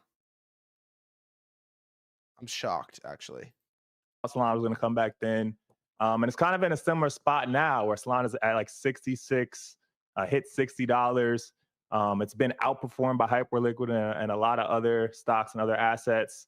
And people are essentially saying that it's just a chain for meme coins. They're not going to be able to have other consumer applications on the chain. They're not going to do well in DeFi, not going to do well with perps. I just don't think that's true. I think that also the issues with the monetary policy and issues with inflation. Let's watch this too. I hate on Pump every day. I stopped, but I used to. Yeah, so Pump is down a lot. But it's down a lot for a reason. Like you can't, it's down 86%. So Pump, I'm watching Pump. I haven't bought Pump yet. I'm not long Pump. But I do think that Pump is going to be one of the most interesting things to watch over the next I could get interested in Pump Fun again, by the way. That to me is more exciting than Solana. few months because as before, like in 2023, I'm betting on crypto coming back. I think Solana was going to be the best place for retail to trade on chain. I also think it's the best place for people to build consumer applications. That was in 2023. That thesis was proven out pretty clearly by Pump Fun and I want to be the CEO of Pump Fun. meme coins. And we're seeing it being proven out with more consumer apps now. But Pump Fun has done a great job of maintaining attention. What level's Pump interesting again? This one right here. Because to get above here, it means it did something very right on its platform, even while the token is down 86%. This is unheard of, by the way. When something is down this much, you usually don't have We're going to be the most successful crypto company ever. any users of your platform. And Pump Fun is still like one of the most talked about apps on Solana, if not the most talked about application. Still does a ton of trading volume on their app. Still have a ton of people invested in either their success or their downfall, which is a good thing. Even though they have a lot of negative attention, they still have attention and they still have users and they still are making money. They've made $1 billion in revenue. This token currently trades at like 1.1 billion FEV. I think like 300 or 400 mil. I gotta check that. But like, yeah, 1. Calvin tweeted, hold on. Kiju, is Pumpy for sure in HO? My first good one.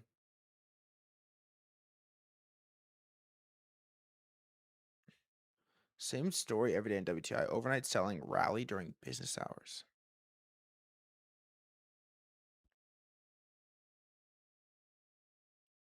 How is this a fade? It's insane. There's nothing that they can do. It's actually nuts. 1 FEV. So the thesis around when this could turn around or when this could come back, they need to. I would actually argue show growth metrics. This is the best time they could do the airdrop because it's going to be so cheap. You probably get a lot of holders and you actually get a chance to make people some fucking money. metrics in the revenues. Right now, their growth metrics are generally down, even though they are making money. So for them to start making more money again and start trending up in that direction, one, those revenues trending up. And two, it's like to restore the goodwill that they could have with CT. And I think the main ways that they do that is by making a better casino. Like they have a ton of tools that they could use to make their product better for traders that they currently haven't used yet. And they also haven't done the airdrop. And they still have a ton of supply that they could do the airdrop with. And I think it would make a ton of sense for them to change things around how they're interacting with their customers at the same time that they're planning this airdrop, so that at some point, if this goes down like 30, 40 more percent, they do all these things at the same time, it starts going sideways. I think it would be really easy for this to rip if people are betting on, well, there's a consumer platform making $1 billion a year and it trades at 400 mil FDV. And they just gave me $100 million airdrop. I mean, that thesis makes a ton of sense. But I think you just got to wait.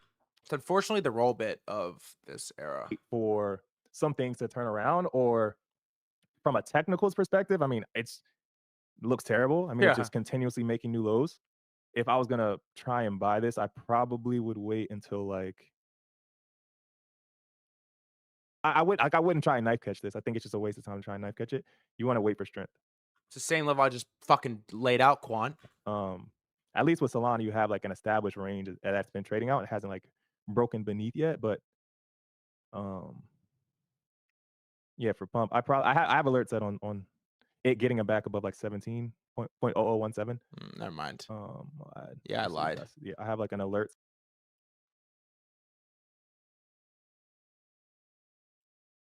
He's talking about memory stocks.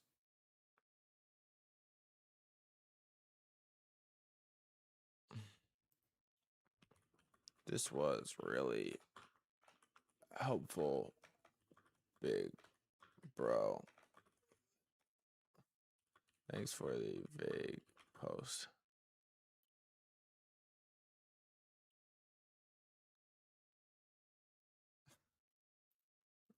Thanks, Flood. Fuck. Yeah, so pump is by and I think it would make a ton of that. I probably would wait until like I wouldn't try and knife catch this. I think it's just a waste of time to try and knife catch it. You want to wait for strength. At least with Solana, you have like an established. I'm not a huge technical analysis guy. I would watch Trader Main if you like TA. I'm not a big TA guy. Like, I use TA to like generally inform my thought process on where we are, but I'm not a enter and exit on TA strictly guy. Just so you guys see, I have like an alert. I did invent the elephant pattern though. Set here, so if it gets back above this, and I'm like, okay, it might have reclaimed this range that it's been in for like half a year. That'll be a good sign. But right now, it's just in a downtrend, so I'm not really trying to like bottom ticket. And I think it's gonna continue to be in a downtrend. Wait, what did Loracle just tweet? Any sector that has tech or TUM in its name? What is TUM? Oh, quantum. Ape any sector that has tech or TUM in its name except software, and once it shows up in the TL. Okay, let's see how that's working for Mr. Loracle. You did alley-oop at J Miles. I'll never forget that. Here's Loracle. This is one of the craziest flips I've ever seen. Nuts. All right, let's watch a few more answer clips. Did you talk about memory at all? Out of it.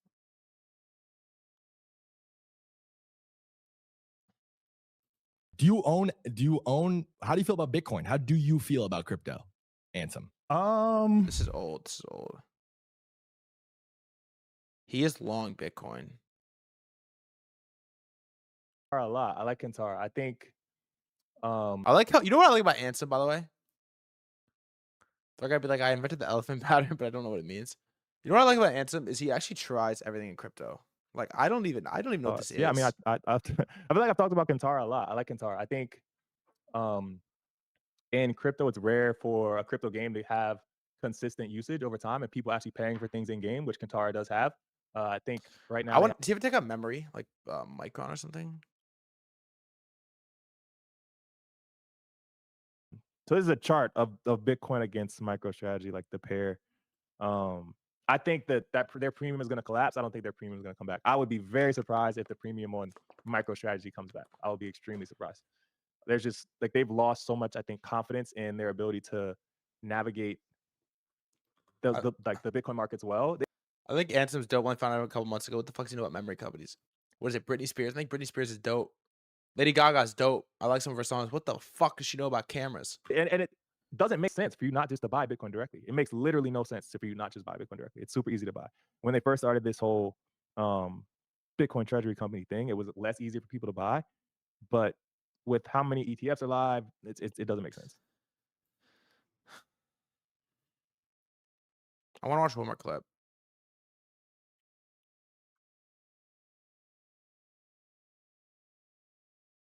One more clip. Trust you within a field. Maybe that's is you want to there must be things that naturally interest you within a field. Maybe that's trading within crypto, maybe that's payments within crypto, maybe it's not crypto in any way, but there must be things that you're interested in such that they don't necessarily feel like work, right? They feel like interesting things you want to explore. So what you want to do is you want to focus on that, and then you want to just observe businesses and products and inventions as you go throughout your day-to-day life, right? Like maybe you're at the airport and you see somebody taking like a QR code payment instead of like the tap to pay payment. And maybe you ask yourself, why are they doing that? And maybe the reason is because the merchant wants to avoid an extra fee imposed by some other payment method, right? And so as you walk through life and as you are in this mode of observing, you start noticing all these gaps and all these like workarounds that people do and all these things that really should be different, but they still aren't different. And then you take an MVP, you use AI, and you build a quick prototype after you talk to customers and you observe those things. Okay, once you do that, you put it onto the market.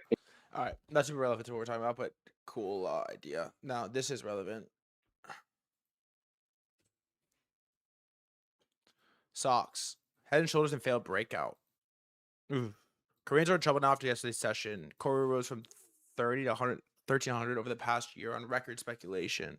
Bad news kept brushed off in the past weeks despite mounting pressure. Ironically, it took good news for us to potentially top. MU's reaction to great earnings, the multi-billion 30-minute sell-off, the open solidified my view that most good news is fully baked in.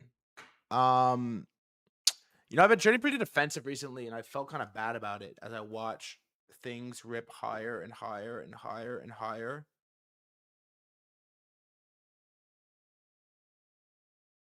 Why you act like you've been in stocks since you were a child? You've been running crypto. Why shit back on it? Why you hate crypto?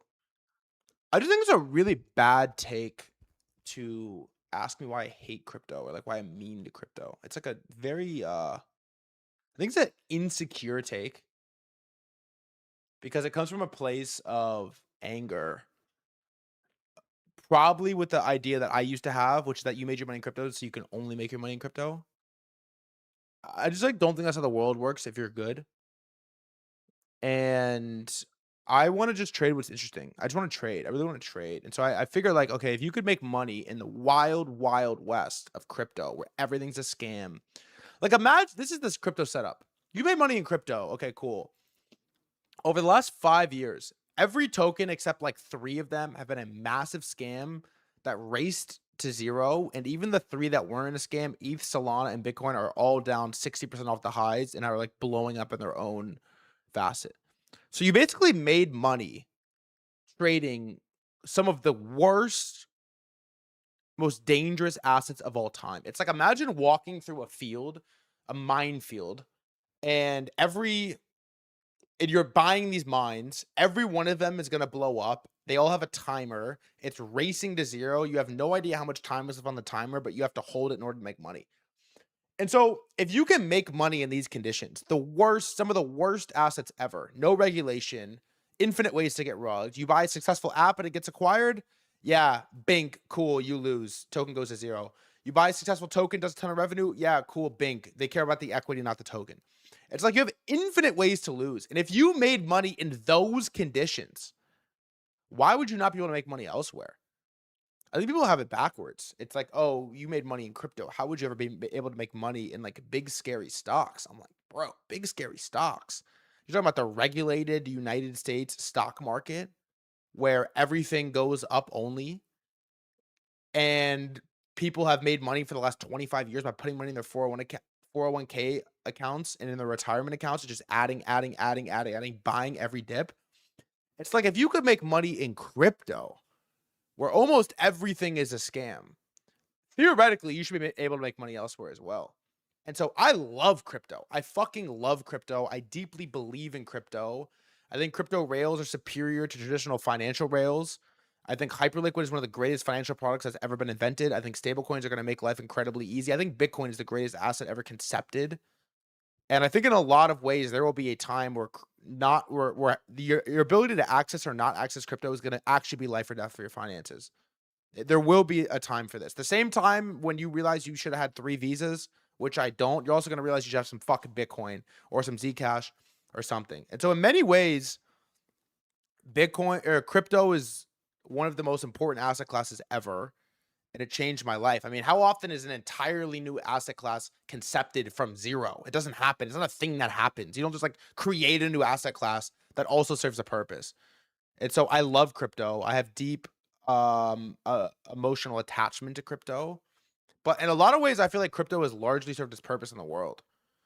Like I think a lot of things crypto was created for has happened. Like, yeah, Bitcoin was a top 10 asset by market cap. Yeah, stablecoins have like, over $1 trillion minted and are widely adopted everywhere. Stablecoins work for cross-payment borders. Private money is like a thing. Zcash like works. Monero like works. Hyperliquid perps are going to start to eat the world.